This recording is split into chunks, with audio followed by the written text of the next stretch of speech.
ચાલો વિદ્યાર્થી મિત્રો, લાસ્ટ આપણે JEE નીટની અંદર 1 યર કેલિપર્સની રચના, મતલબ 1 યર કેલિપર્સ દ્વારા તમે કઈ રીતે કોઈ પણ ભૌતિક રાશિ લંબાઈનું માપન કઈ રીતે કરી શકો એના વિશે આપણે અભ્યાસ કર્યો હતો. પણ ખાસ તો એ થિયરિકલ માહિતી હતી. વાસ્તવિક સ્થિતિમાં તો તમે જ્યારે લેબમાં પ્રયોગ કરશો ત્યારે વધુ ખ્યાલ આવશે, કારણ કે આની અંદર આ પ્રાયોગિક આને લગતા ક્વેશ્ચન પૂછાય. એટલે અત્યારે કદાચ એવો તમને હોય કે સમજાતું નથી કે કઈ રીતે માપન કરવું, એટલે એ તમે પ્રેક્ટિકલની અંદર આવશો ત્યારે વધુ ખબર પડશે. અને એક એપ્લિકેશન મોકલી હતી, એની અંદર તમે વર્ચ્યુઅલ તો કે 1 યર કેલિપર્સ હોય એ વર્ચ્યુઅલ 1 યર કેલિપર્સની મદદથી તમે માપન કરતા શીખી શકો. પછી તો પ્રયોગ તમે કરશો તો વધુ ખ્યાલ આવશે. એવી જ રીતે જો માઇક્રોમીટર સ્ક્રૂ ગેજ છે એનું પણ વર્ચ્યુઅલ આખી એક એપ્લિકેશન મોકલીશ, એટલે તમે એ મોબાઈલની અંદર કઈ રીતે માપન શક્ય બને એ શીખી શકશો. પછી તો એ ઇન્સ્ટ્રુમેન્ટ હાથમાં લઈ અને આપને પ્રયોગ કરશે. એટલે ખાસ એના માટે જો લઘુત્તમ માપ શક્તિ છે, એ લઘુત્તમ માપ શક્તિ એટલે પેચ અંતર માઇક્રોમીટર સ્ક્રૂ ગેજ માટે.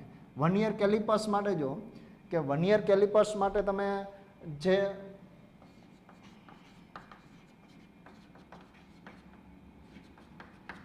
કેલિપર્સ છે એ 1 યર કેલિપર્સ માટે તો કે લઘુત્તમ માપ શક્તિનું સૂત્ર આવું જોયું હતું કે 2 કાપા વચ્ચેનું અંતર y - x છેદમાં તો કે y ઇન્ટુ m. અને માઇક્રોમીટર સ્ક્રૂ ગેજ કે માઇક્રોમીટર સ્ક્રૂ માટે તો કે લઘુત્તમ માપ શક્તિનું સૂત્ર થશે પેચ અંતર અને કુલ કાપાની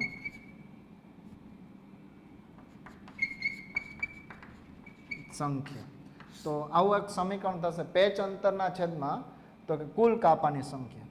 તો પેચ અંતર એટલે શું થશે તો કે માઇક્રોમીટર સ્ક્રૂ ગેજને તમે રોટેટ કરો, ફેરવો, તો જેટલું અંદર તરફ જાય અથવા બહાર તરફ નીકળે એને પેચ અંતર કહી શકાય.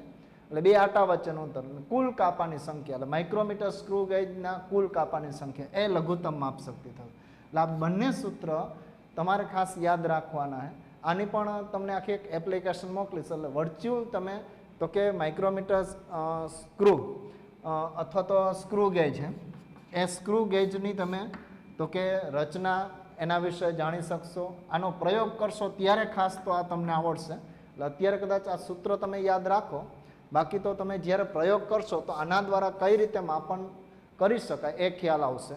એટલે અત્યારે આ બહુ સૂત્રની ચિંતા નથી કરવાની, માપનની ચિંતા નથી કરવાની. આના પ્રશ્ન એટલે કે MCQ પણ ધીમે ધીમે આપને સોલ્વ કરાવશે, પણ એ બધા પ્રયોગ કરશો ત્યારે તમને ખ્યાલ આવશે. તો થિયરિકલ માહિતી આપી. હવે જો આપણે ચેપ્ટર નંબર 2 ની અંદર તો કે ચેપ્ટર નંબર 2 ની અંદર કે જે ચેપ્ટર એની અંદર ખાસ તો કે મૂળભૂત ભૌતિક રાશિ થિયરિકલ માહિતી તો આપણે જોઈ જ ગયા હતા. પછી પૂરક રાશિઓ વિશે હતું, તો એમાં સમતલ કોણ ને ઘન કોણના ખાસ સૂત્ર તમારે યાદ રાખવાના છે. તો સમતલ કોણ અને ઘન કોણના સૂત્ર. આ ઉપરાંત જો કે લંબાઈનું માપન, સમયનું માપનની અંદર ચોકસાઈ અને સચોટતા અને એની અંદર ઉત્પન્ન થતી ત્રુટિ. તો ત્રુટિના બધા સમીકરણ ખાસ યાદ રાખવાના. તો જેની અંદર તમે જો સરેરાશ મૂલ્ય કઈ રીતે મળી શકે. પછી એ સિવાય જો તમને કોઈ પણ ભૌતિક રાશિ હોય તો એનું સાપેક્ષ મૂલ્ય કઈ રીતે મળી શકે, એ ઉપરાંત પ્રતિશત ત્રુટિ કઈ રીતે મળી શકે. તો આ બધી જ વસ્તુ જોઈ હતી. આ ઉપરાંત જો કે ત્રુટિનું સંયોજન વિશે પણ આજે આપણે જોઈ ગયા કે જેની અંદર સરવાળા, બાદબાકી, ગુણાકાર અને ભાગાકારની અંદર આવતી ત્રુટિ. તો એના સૂત્ર ખાસ યાદ રાખવાના છે. અને એને લગતા થોડાક આપણે ઉદાહરણો વધુ સોલ્વ કરશે એટલે વધુ ખ્યાલ આવશે. MCQને તમને લીથો મળી જશે, પછી આપણે ખાસ તો લીથા આધારિત ક્વેશ્ચન સોલ્વ કરાવશે. અત્યારે થોડાક ક્વેશ્ચન આપણે સોલ્વ કરી અને લગતા કે ધારો કે તમને એક ક્વેશ્ચન, આમ તો અત્યારે થોડાક 1 યરના ક્વેશ્ચન બાકી જ રાખશે, કે એક ક્વેશ્ચન આપ્યો, ભૌતિક રાશિ z બરાબર m ની 1 ઘાત એલની બી ઘાત અને ટીની માઇનસ સી ઘાત છે. તો દળ, લંબાઈ અને સમયના માપનમાં ત્રુટિ આલ્ફા ટકા, બીટા પર્સન્ટેજ અને ગ્યામા પર્સન્ટેજ હોય તો ભૌતિક રાશિ ઝેડમાં પ્રતિશત ત્રુટિ કેટલી થાય. તો એક ક્વેશ્ચન, 10મો ક્વેશ્ચન લીથાની અંદર, આ લીથો એક તમને મળી જશે કે ઝેડ બરાબર જો આવું એક સમીકરણ એમની એ ઘાત, એલની બી ઘાત, સમયની સી ઘાત, માઇનસ સી ઘાત. તો આની અંદર ઝેડમાં ઉત્પન્ન થતી પ્રતિશત ત્રુટિ કેટલી હોય. અહીંયા જો એમમાં ઉત્પન્ન થતી ત્રુટિ આલ્ફા પર્સન્ટેજ આપી, આમાં બીટા પર્સન્ટેજ, આમાં ગ્યામા પર્સન્ટ. તો ખરેખર આને તમે આમ લખી શકો, એમની એ ઘાત, એલની બી ઘાત અને ટીની સી ઘાત, આ માઇનસ છે તો છેદમાં. તો આ આખું એક ત્રુટિનું સંયોજન થાય. ડેલ્ટા ઝેડ અપોન ઝેડ બરાબર A delta M upon M plus B delta L upon L plus C delta T upon T થશે. હવે જો તમને અહીંયા આપ્યું આ આલ્ફા પર્સન્ટેજ આપ્યું, પછી બી આ બીટા પર્સન્ટેજ આપ્યું અને સી આ ગ્યામા પર્સન્ટેજ આપ્યું. તો ખરેખર જવાબ શું આવે? એ આલ્ફા પ્લસ બી બીટા પ્લસ સી ગ્યામા પર્સન્ટેજની અંદર આવશે. તો ઝેડની અંદર ઉત્પન્ન થતી ત્રુટિ આટલી હશે, એ આલ્ફા, બી બીટા, સી ગ્યામા. અહીંયા ખાસ ધ્યાન એક રાખવાનું કે માઇનસ ઘાત એટલે માઇનસ ઘાત આગળ ઉતારી લેવાની નથી. આ બધું જ આ માઇનસ હોય તો છેદમાં જ હશે અને આના માટે જો ભાગાકાર હોય આ બધાનો તો સરવાળો જ થશે, પણ ઘાત આગળ આવી જશે. એ ઘાત આગળ ડેલ્ટા એમ અપોન, બી ઘાત આગળ ડેલ્ટા બી અપોન બી, સી ઘાત આગળ ડેલ્ટા ટી અપોન ટી. પછી આની અંદર આલ્ફા ટકા પર્સન્ટેજ ત્રુટિ આપી, આની બીટા પર્સન્ટેજ, આની ગ્યામા પર્સન્ટ. તો આટલા પર્સન્ટેજ જેટલી ઝેડની અંદર પ્રતિશત ત્રુટિ થાય. આ એક ક્વેશ્ચન હતો. પછી 11મો ક્વેશ્ચન, આ 10મો ક્વેશ્ચન, એની આગળના 1 યરના ને હે, પણ એ પ્રયોગ કરશો ત્યારે વધુ તમને ખ્યાલ આવશે. પછી એક ક્વેશ્ચન હે, કોઈ પદાર્થ ડી બરાબર સ્થાનાંતર આપ્યું હે કે ડી બરાબર 20 + 0.5 મીટરનું સ્થાનાંતર કરવા માટે સમય 20 + 0.2 સેકન્ડ જેટલો લાગતો હોય તો વેગની ગણતરી કરો. હવે સ્થાનાંતર આપ્યું, 11મો ક્વેશ્ચન હે. જો કોઈ પદાર્થનું સ્થાનાંતર હે ડી 200 + 0.5 આપ્યું, 200 + 0.5 મીટર આપ્યું હે અને સમયનું કેલ્ક્યુલેશન આપ્યું 20 + 0.2 સેકન્ડ આપ્યું. તો જેટલો સમય લાગતો હોય તો વેગની ગણતરી પ્રતિશત ત્રુટિ સહિત શોધો. વેગની ગણતરી, તો વેગ એટલે શું થશે? સ્થાનાંતરના છેદમાં સમયગાળો થાય. તો વેગની ગણતરી પ્રતિશત ત્રુટિ સહિત, તો વેગ ડાયરેક્ટ તમને જો આટલો મળે કે 200/20, તો અહીંયા તમને જો 10 મીટર પર સેકન્ડ મળશે. પણ આ વેગનું સાચું મૂલ્ય હશે. ત્રુટિ કેટલી હશે એ ગોતવી હોય તો કે વેગ એટલે સ્થાનાંતરનો સમયનો ગુણોત્તર હે. તો ડેલ્ટા વી અપોન વી બરાબર delta D upon D plus delta T upon T. તો ડેલ્ટા વી તમારે મેળવવું પડે. વી તો મળી ગયું, આ 10 છે. પછી ડેલ્ટા ડી, તો ડી આ ડી છે, આ ડેલ્ટા ડીનું મૂલ્ય 0.5 છેદમાં ડી એટલે 200 પ્લસ ડેલ્ટા ટી 0.2 છેદમાં 20. તો અહીંયા તમે જો ડેલ્ટા વી આ 10 આવશે. આનું તમે સાદુરૂપ આપશો તો આનું સાદુરૂપ આપશો તો અહીં 50 અથવા તો 2 મીંડા તમે બહાર જ કાઢ લ્યો. તો 0.5 છેદમાં 2 કરવાય તો અહીંયા 25 થઈ જાય. એટલે પોઈન્ટ ધારો કે 25 થઈ જાય, છેદમાં 100 થાય. આના માટે જો કે આ દૂર કરી નાખો તો 2 જ થઈ જશે. અથવા આને ધારો કે બાકીનું તમે સાદુરૂપ આપી દો. ધારો કે ઇન કેસ અહીંયા 25 થઈ ગયા, 10ની 2 અને -4 ઘાત થઈ જશે. અહીંયા થઈ જશે તો કે 0.1 અને 10ની -1 ઘાત થઈ જશે. આ -1 આવશે તો આના માટે જો એવું થશે કે 0.0025 થશે, 0.01 થશે. આનો સરવાળો કરશો તો 0.0125 થાય. ડેલ્ટા વી અપોન 10 અને 10 આની સાથે ગુણો તો ડેલ્ટા વી બરાબર 0.0 ને બદલે 0.125 આવશે મીટર પર સેકન્ડ. તો આ રીતે તમે 125 અને પર્સન્ટેજમાં જોતું હોય તો પર્સન્ટેજની અંદર તમે મળી શકે કે પ્રતિશત ત્રુટિ મેળવી તો ડેલ્ટા V/V બરાબર 0.125/10 ગુણ્યા 100%. જો પ્રતિશત ત્રુટિ મેળવી તો આ દૂર થઈ જશે, 100 ને ગુણ દો તો 1.25% થાય. આની ત્રુટિ કેટલી થશે? 1.25% જેટલી ત્રુટિ આવે. એટલે ડાયરેક્ટલી તમે મેળવી શકો. અહીંયા V મૂકો નહીં, અહીંયા ડાયરેક્ટ 100% વડે ગુણી દો તોય આવે. ધારો કે આ ક્વેશ્ચન આ પ્રતિશત ત્રુટિ મેળવી તો આને બદલે ધારો કે આ રીતે ડાયરેક્ટ મેળવી દો તો હાલે. કે આને ધારો કે તમે પ્રતિશત ત્રુટિ મેળવી તો ડેલ્ટા V/V આ ડેલ્ટા ડી ની કિંમત 0.5/200 ગુણ્યા 100% વડે ગુણી દો પ્લસ સીધું જ પર્સન્ટેજમાં તમને મળશે પ્લસ આ 0.2/20 ગુણ્યા 100%. તો આના માટે જો આ દૂર થશે, અહીંયા 0.25% થશે. અહીંયા જો આ દૂર થશે, આ બે આને ગુણાય તો 1 થશે તો 1.25% થાય. ડાયરેક્ટ તમારે મેળવી પ્રતિશત ત્રુટિ તમને મળે કે 1.25% જેટલી તો કે પ્રતિશત ત્રુટિ આવી શકે. વેગમાં પ્રતિશત ત્રુટિ કેટલી આવશે તો કે ડેલ્ટા V/V, કારણ કે આ સૂત્રનો ઉપયોગ કર્યો V = D/T.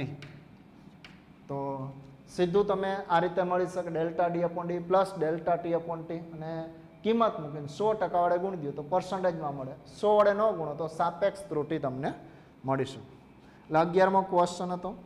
પછી બીજો એક ક્વેશ્ચન છે 12મો ક્વેશ્ચન. એક બલ્બને 6 +4.1 વોલ્ટ આપતા તેમાંથી 4 +4.2 એમ્પિયરનો પ્રવાહ વહે છે. તો બલ્બમાં ખર્ચાતો પાવર કેટલો છે, મતલબ કેટલો પાવર વપરાતો હશે એ નિરપેક્ષ ત્રુટિ સાથે લખો. નિરપેક્ષ ત્રુટિ સાથે લખવાનો. ખર્ચાતો પાવર એની કેલ્ક્યુલેશન કરવાની. 12મો ક્વેશ્ચન. એક વિદ્યુત બલ્બ V બરાબર 6.0 +4.1 વોલ્ટ વિદ્યુત સ્થિતિમાન વાપરે અને પ્રવાહ કેટલો હોય 4 +4.2 એમ્પિયર જેટલો હોય. તો બલ્બમાં ખર્ચાતો પાવર નિરપેક્ષ ત્રુટિ સાથે લખો. તો પાવર P બરાબર V × I. આ 10મામાં સૂત્ર આવતું. આમ તો ધીમે ધીમે તમે બધા ભણશો એટલે લગભગ બધા સૂત્ર તમને ખ્યાલ જ આવી જશે. પાવર માટે V × I અથવા તો ઘણી વખત 11માં આપ્યું હોય પણ 12થમાં તો વળી પાછું આવી જ જશે. એટલે JEE નીટ કે તૈયારી કરતા તો 12th પછી પૂછાય, ત્યાં સુધીમાં આ સૂત્ર તમે જાણતા જ હોય. તો પાવર એટલે IV થાય. હવે જો ડેલ્ટા સીધો પાવર તમારે મેળવો હોય તો આનો ગુણાકાર 6.0 × 4 તો 6 ચોકે 24 વોટ જેટલો પાવર થશે. અને ત્રુટિ જોતી હોય તો ડેલ્ટા, કારણ કે P બરાબર IV થાય અથવા V × I થાય તો delta P/P delta V/V plus delta I/I. હવે જો સીધું પર્સન્ટેજમાં તમારે ત્રુટિ મેળવવી તો પર્સન્ટેજમાં મળી શકે અને ખાલી નિરપેક્ષ ત્રુટિ મેળવવી તો ડેલ્ટા P આ 24 આપ્યું છે. ડેલ્ટા V ની કિંમત 6 અથવા ઇક્વલ ટુ 6 નહીં 0.1 છેદમાં 6 થશે પ્લસ ડેલ્ટા I 0.2/4 તો ડેલ્ટા P આ 24 સામે આવી જાય 24 ગુણ્યા 0.1/6 પ્લસ 24 ગુણ્યા 0.2/4 તો 6 ચોક એટલે 4 આવશે તો 0.4 થઈ જશે પ્લસ અહીંયા જો 6 આવશે 6 દુ 12 1.2 આવશે એટલે 1.6 થશે. તો ડેલ્ટા P આટલો મળશે. પાવર તમને કેટલો મળશે 1.6. તો આના ઉપરથી તમે કહી શકો પાવરનું મૂલ્ય P + ડેલ્ટા P કેટલું થાય તો કે 24 + 1.6. ખર્ચાતો પાવર આટલા વોટ હોય. કેટલો પાવર હશે?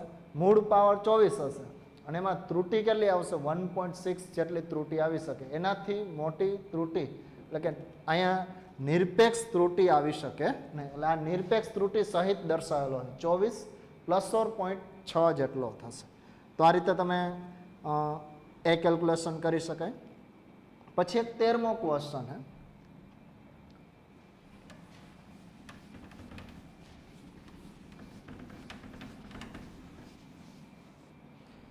કે પાણી ભરેલા બીકરનું દળ 56.4 ગ્રામ +/-0.5 ગ્રામ है અને ખાલી બીકરનું દળ 49.3 +/-0.3 ગ્રામ છે. તો પાણીનું દળ ત્રુટિ સહિત દર્શાવો. પાણીનું જે દળ है 13મો ક્વેશ્ચન કે ખાલી અથવા ભરેલ બીકરનું દળ આટલું है +/-0.5 ગ્રામ है અને ખાલી બીકરનું દળ m ડેશ 49.3 +/-3 ગ્રામ જેટલું છે. તો અહીંયા તમને એવું કીધું કે પાણીનું દળ ત્રુટિ સહિત દર્શાવો. એટલે પહેલાં જો આ દળ કેનું છે તો કે એક બીકરમાં પાણી ભર્યું એ પાણીનું પ્લસ બીકરનું દળ અને આ દળ કેનું છે ખાલી બીકરનું, એમાં કોઈ પણ વસ્તુ ન ભરી તો આનો મતલબ જો પાણી કેટલું ભરેલું હશે તો આખાના દળમાંથી તમે ખાલી બીકરનું દળ બાદ કરો તો તમને પાણીનું દળ મળે. તો પાણીનું દળ કેટલું થશે તો કે પાણીનું દળ m - m ડેશ. તો બાદબાકી જ કરવાની રહે. તો આની તમે સીધી બાદબાકી કરી શકો છો, આની સીધી બાદબાકી, પણ ત્રુટિમાં શું થશે સરવાળો થશે. એટલે અહીંયા ધારો કે તમે 4માંથી 3 જાય તો 1, અહીં 6માંથી 9 તો 10 લઈ લ્યો, આ 4 થઈ જશે, 16માંથી 9 જાય તો 7 અને અહીંયા 7.1 +/- ત્રુટિમાં તો શું થશે સરવાળો 5 ને 3 8 એટલે 0.8. તો આટલા ગ્રામ પાણી ભરેલું 7.1 +/- ગ્રામ જેટલું પાણી ભર્યું. કે આમાં પાણી કેટલું હશે 7.1 +/- 0.8 ગ્રામ. એટલે ત્રુટિ માટે અહીં જો બાદબાકીમાં વધુમાંથી ઓછું જ બાદ થઈ જશે, પણ આના માટે આ આવશે. એટલે આ એક બાબત ખાસ ધ્યાન રાખવાની. પછી એક 14મો ક્વેશ્ચન કે સાદા લોલકની મદદથી ગુરુત્વ પ્રવેગ નક્કી કરવાના પ્રયોગમાં લોલકની લંબાઈ 0.8 +/- 0.1 જેટલી છે. તો આવર્તકાળ 2.5 +/- 0.12 સેકન્ડ હોય તો જીના માપનમાં મહત્તમ પ્રતિશત ત્રુટિ શોધો. જી એટલે કે આવર્તકાળનું જે માપન છે એની અંદર મહત્તમ પ્રતિશત ત્રુટિ કેટલી હોય. હવે જો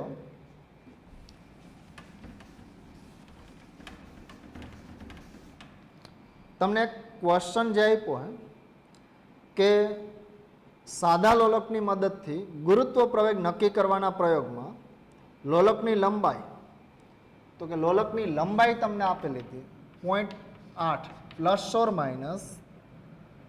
0.01 મીટર જેટલી અને આવર્તકાળ હે એ આવર્તકાળ કેટલો આપેલો હે તો કે 2.5 +/- 0.12 સેકન્ડ.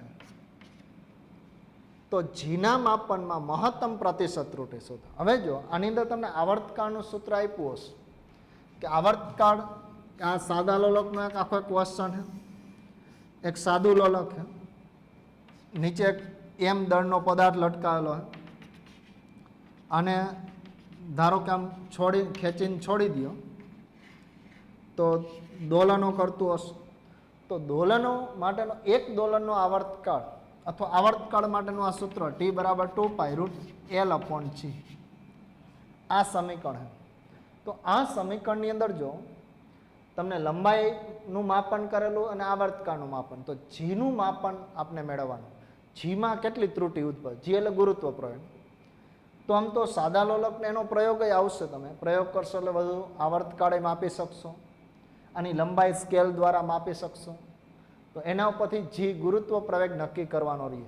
તો આને વર્ક કરો તો 4π² L/g થાય. તો જીને કરતા બનાવો તો 4π² L/t². આ એક સૂત્ર તમે મળી છે. હવે જો અહીંયા તમારે ભાગાકાર હે તો ભાગાકાર માટે ત્રુટિ કેટલી આવશે એ જોઈએ. તો ΔG/g. તો અહીં જો 4 હે એ સંખ્યાત્મક મૂલ્ય હે. સંખ્યાત્મક મૂલ્યમાં ક્યારેય ત્રુટિ ન આવે. એટલે ધારો કે આમ તમે લખો Δ4/4 +2Δπ/π. હા કે ધારો કે આ 4 ને આપણે એમ લખી Δ4/4 અને વર્ગ હે તો 2 ઘાત આગળ ઉતાર લે તો two delta pi upon pi. આ એલ માટે શું લખશે? Delta L upon L plus two delta T upon T.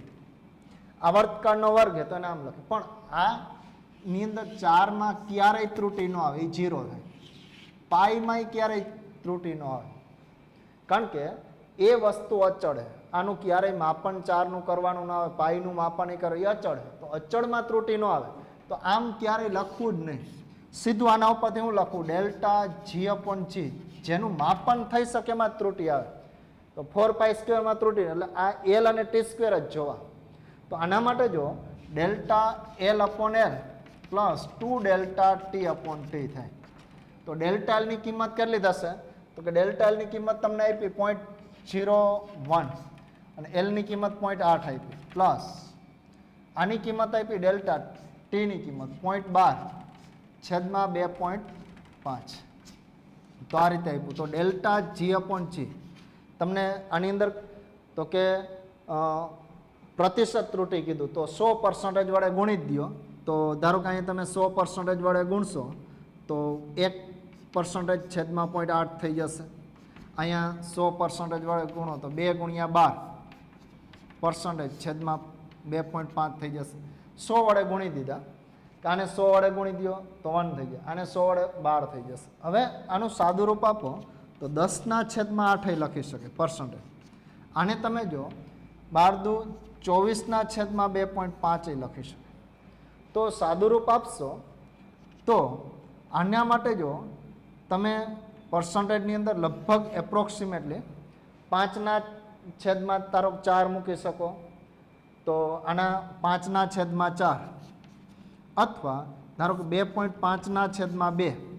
હજી આનું તમે સાદું રૂપ આપો તો અહીંયા 2.5 એટલે 250 એની જગ્યાએ અમે લખી શકો કે આના તમે અડધા કરી દો તો અહીંયા 1.225 થઈ જાય, આટલા % થઈ જાય. અને અહીંયા સાદું રૂપ આપો તો આને 4 વડે ગુણી દો ઉપર નીચે, તો આ 10 થઈ જશે. અને અહીંયા 24 × 4 16 અને 4 × 8 96 થઈ જશે. 96/10 એટલે 9.6% થઈ જાય. તો આનો સરવાળો કરશો તો એ તમને કે 5 ભાઈ 6 7 8 અને 10.85% આવશે.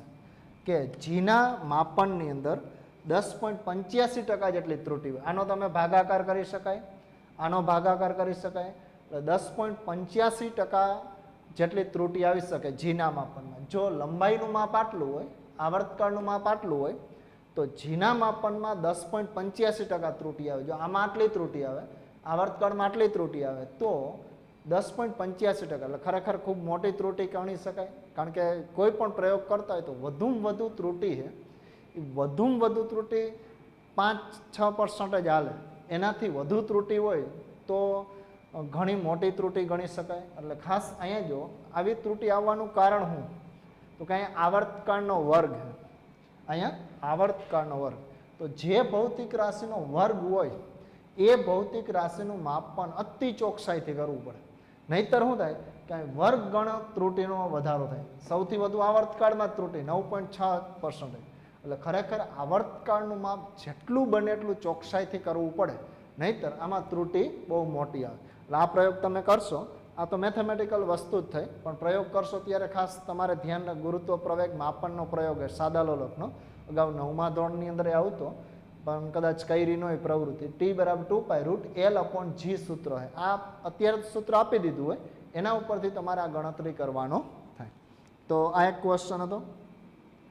હવે જેમને ક્વેશ્ચન 15મો ક્વેશ્ચન છે કે ભૌતિક રાશિ x એનું સૂત્ર આપ્યું.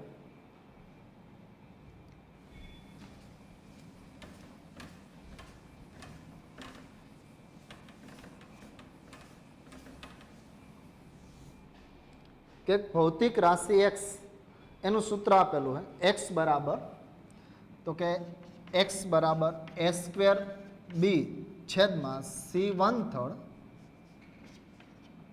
અને d/3.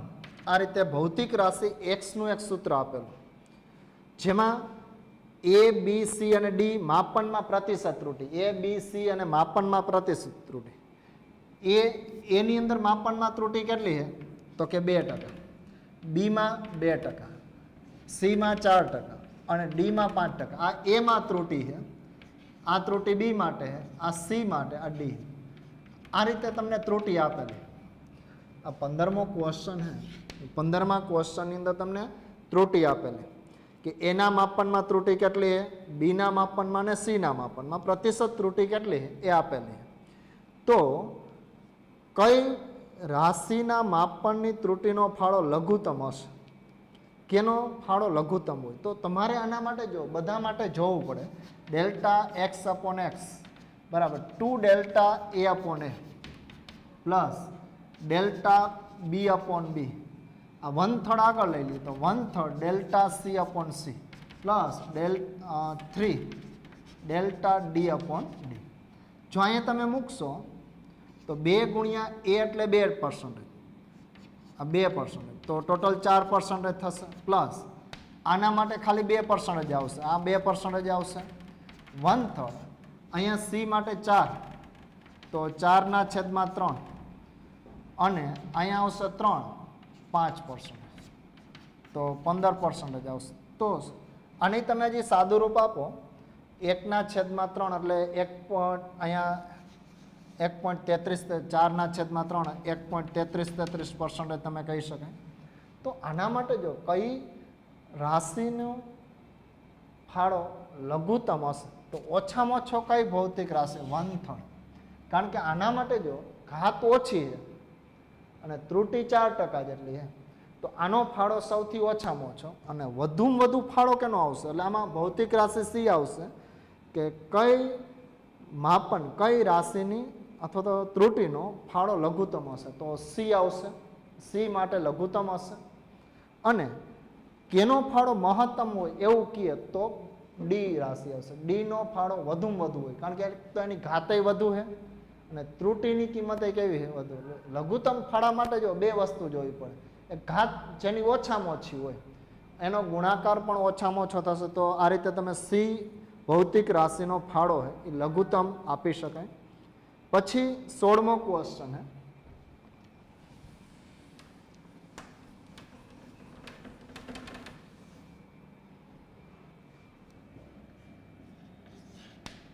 તો 16મો ક્વેશ્ચન, એક સળિયાની લંબાઈ 15.05 પ્લસ ઓર માઇનસ 0.05 સેન્ટીમીટર છે. તો આ બે સળિયાની કુલ લંબાઈ કેટલી? બે સળિયા છે, એક સળિયાની લંબાઈ આટલી છે, એલ બરાબર 15.05 પ્લસ ઓર 0.05 સેન્ટીમીટર છે. તો આવા બે સળિયાની કુલ લંબાઈ કેટલી હોય? બે સળિયા તમે સાથે રાખો, આ એક સળિયો અને આ બીજો સળિયો, તો એની કુલ લંબાઈ કેટલી થાય? બેની લંબાઈ એલ. તો અહીંયા તમે એલ પ્લસ એલ થાય એ કુલ લંબાઈ થાય, અથવા એલ ડેશ કહી દો. તો તમારે બે લંબાઈનો સરવાળો આવે. તો આનો તમે બે વખત સરવાળો કરશો કે 15.05 પ્લસ 16.05 પ્લસ 15.05 પ્લસ 16.5. તો આના માટે જો આનો તો ડાયરેક્ટ સરવાળો થઈ જશે, એટલે કે 30.10 થઈ જશે. અને અહીંયા શું થશે? આ બેનો સરવાળો થશે, અહીંયા 0.05 આવશે, તો આનો સરવાળો થશે 0.10 થશે. તો આ રીતે તમે કેલ્ક્યુલેશન કરી શકાય કે બંને રાશિનો સરવાળો 30.10 પ્લસ 16 અહીંયા 0.10 જેટલો થશે, આટલો સરવાળો થશે. એટલે એમાં તમે આ એક ઓપ્શન આ રીતે ટોટલ લંબાઈનો સરવાળો આપી શકાય. પણ અહીં ખાસ ધ્યાને રાખવાની કે આનો તો સરવાળો થશે પણ ત્રુટિનો પણ શું થશે? સરવાળો થશે. તો આ રીતે તમે જો 16 સુધીના ક્વેશ્ચન જોયા. બાકીના જે તમને ઘણા બધા ક્વેશ્ચન એ લીથાની અંદર આપ્યા છે, સોલ્વ કરજો. અને પછી એમાંથી નહીં થતા હોય બધા સોલ્વ કરાવીશ. એટલે ખાસ તો અત્યારે તો જો થોડાક તમે ક્વેશ્ચન એ લીથા તમને મળી જશે, એ લીથો મળી જાય પછી એમાંથી શક્ય એટલા સોલ્વ કરવાના. થિયરિકલ માહિતી તો જોઈ ગયા, જે નવી થિયરિકલ માહિતી હશે એ બધી કરાવીશ. પણ અત્યારે તો લગભગ આપણે જે ટેક્સ્ટમાં ભણી ગયા થિયરી એ જ થિયરી છે, એટલે નવી આમાં કોઈ થિયરી તૈયાર નથી કરવાની. આટલું થોડુંક એક તૈયાર કરજો, MCQ સોલ્વ કરજો શક્ય એટલા. અસ્તુ.